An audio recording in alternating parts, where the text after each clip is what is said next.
Finally buying side ఒక trade తీసుకున్నానండి. వచ్చేసి 220 రూపీస్ ప్రాఫిట్ అనేది చూపిస్తుంది. కాకపోతే ఇక్కడనే కన్సాలిడేట్ అవుతుంది. సో ఇక్కడ మీరు అబ్జర్వ్ చేస్తే మార్కెట్ అనేది ఈ రేంజ్లో ఉంది. ఇప్పుడు మార్కెట్ అనేది పైనకి వెళ్తుంది. మనకు ఒక ఆపర్చునిటీ వస్తుందేమో అని. ఓకే, సో మార్కెట్ అనేది పైనకి వెళ్తుంది చూడండి.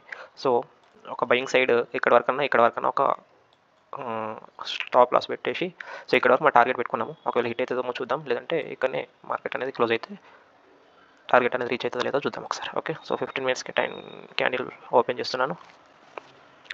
ట్రేడ్ తీసుకున్నప్పుడు ఏంటంటే కొంచెం భయం వేస్తుందండి. ఓకే, 80 రూపీస్ పెట్టిన స్టాప్ లాస్. సో దీన్ని ఏం చేస్తానంటే స్టాప్ లాస్ తీసుకొచ్చి 90 రూపీస్కి చేంజ్ చేస్తాను.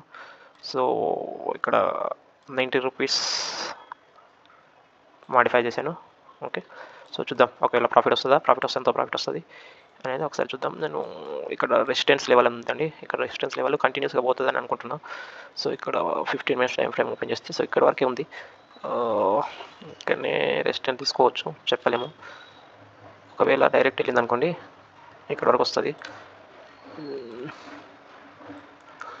ఏమనుకుంటున్నాను అంటే ఇక్కడ వరకు ఒకసారి వెళ్తుందేమో అని అనుకుంటున్నాను.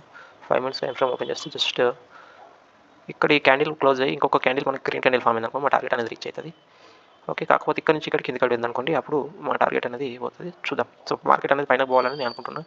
సో స్టాప్ లాస్ అయితే ఎక్కడ పెట్టినానండి, 96 దగ్గర పెట్టిన. ఒక్క గ్రీన్ క్యాండిల్ ఇంకొకటి ఫామ్ అయింది అనుకోండి, సో 150 ఆర్ 160 టార్గెట్ పెట్టుకొని, సో 150 దగ్గర అయినా సరే ఆర్ ఈ క్యాండిల్ దగ్గర మనం టార్గెట్ అనేది పెట్టుకుందాం. ఒకవేళ రీచ్ అయింది అనుకోండి, సో ఇక్కడ వరకు మన టార్గెట్ ఉంటుంది కాబట్టి జస్ట్ ఒక స్పైక్ వచ్చిందంటే మన టార్గెట్ అనేది రీచ్ అవుతుంది. 1900 1800 కనిపిస్తుంది. కంటిన్యూస్గా పోతుందా అనేది డౌట్ అండి. ఓకే, సో ఎందుకు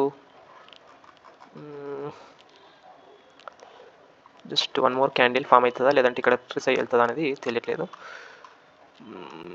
ఇంకా 2 మినిట్స్ ఉంది, క్యాండిల్ 1 మినిట్ ఉంది క్యాండిల్ క్లోజ్ కావడానికి. ఇంకా చూస్తే మీకు 12:38 39 ఒక్క మినిట్ క్యాండిల్ కంటిన్యూస్గా క్లోజ్ అయింది అనుకోండి, అప్పుడు మా టార్గెట్ అనేది రీచ్ అవుతుంది. సో ఇక్కడ వరకు అయితే నేను టార్గెట్ పెట్టుకున్నాను.